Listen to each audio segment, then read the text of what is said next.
जी बिस्मिल्लाहिर्रहमानिर्रहीम। हमने शुरू किया था topic multiplication of vector by scalar, वो तो क्लियर हो गया। अब हम डिस्कस करेंगे बाय वेक्टर। इट्स मीन कि वेक्टर क्रॉस वेक्टर से हमें स्केलर भी मिल सकता है और वेक्टर क्रॉस वेक्टर से हमें वेक्टर भी मिल सकता है।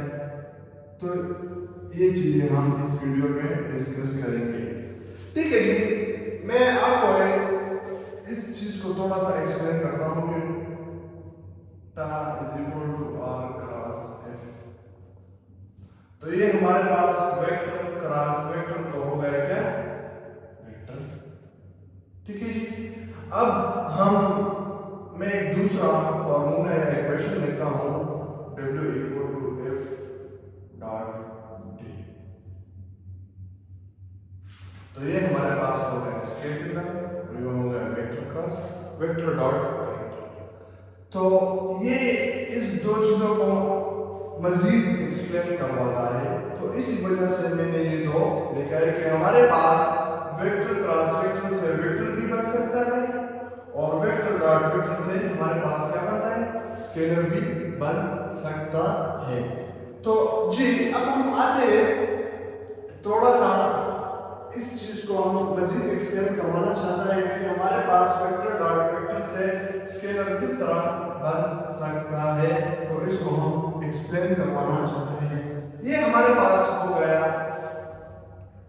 ए बी इक्वल टू सी। ठीक है जी। जस्ट मैंने इसी वजह से ए बी सी लिखा है ताकि आपको क्लियर हो। ये हमारे पास हो गया एक वेक्टर और ये हो गया एक वेक्टर और हमारे पास बन गया क्या स्केलर। क्या बन गया स्केलर। अगर इनके दरमियान डॉट होगा तब हमारे पास ये वाला चीज पॉसिबल होगा। अदरवाइज अगर इसके दरमियान अगर दो वेक्टर के दरमियान डॉट नहीं होगा तो हमारे पास स्केलर इम्पॉसिबल होगा। इससे पहले मैंने लिखा equal to F dot D. तो हमारे पास इसको थोड़ा सा इस इक्वेशन को थोड़ा सा विजुअलाइज करें, इसको थोड़ा गौर से देखें, तब आपको ये वाला जनरल चीज आपको मजीद भी क्लियर हो जाएगी। तो हमारे पास बन गया A dot B equal to A B cos theta. आप सोचेंगे cos थीटा कहाँ से आएगा।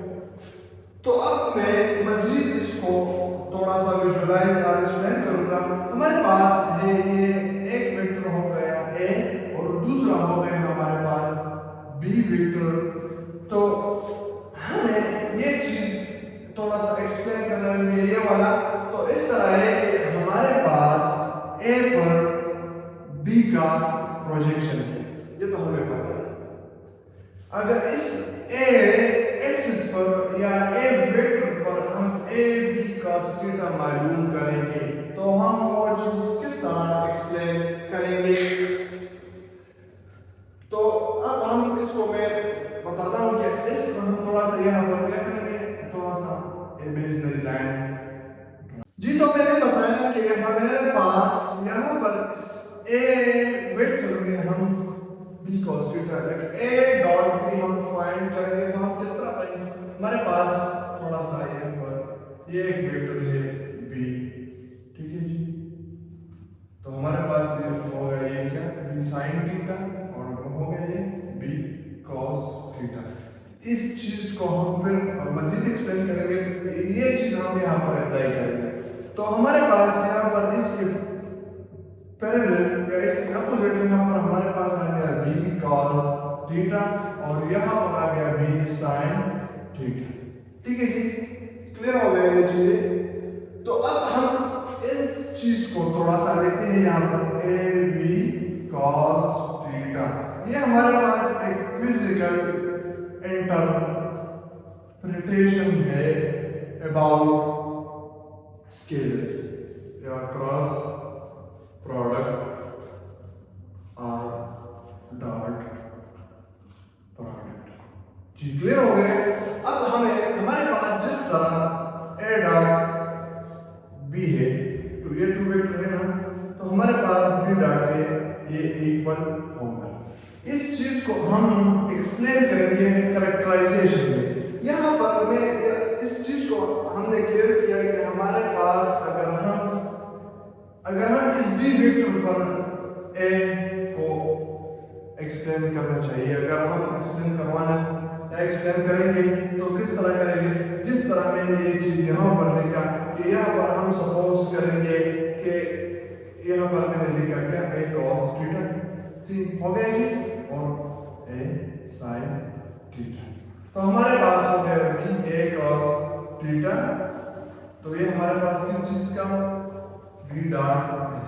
तो ये अगर हम ए डॉट बी एक्सप्लेन कर सकते हैं तो बी डॉट ए एक्सप्लेन कर सकते हैं। इस वीडियो में हमारे पास ये चीज भी क्लियर हो गया कि हमारे पास अगर टू वेक्टर हो और इनके दरमियान डॉट प्रोडक्ट इट्स मीन अगर टू वेक्टर के दरमियान हमारे पास डॉट हो तो ये पॉसिबल होगा कि हमारे पास एक स्केलर क्वांटिटी बनेगा। तो ये इस वीडियो में अगर किसी को भी एम्बिग्युइटी हो, अगर कोई डिफिकल्टी हो तो हमें कमेंट सेक्शन में बता सकते हैं। शुक्रिया। अगर हमारा वीडियो वो है कैरेक्टराइजेशन ऑफ डॉट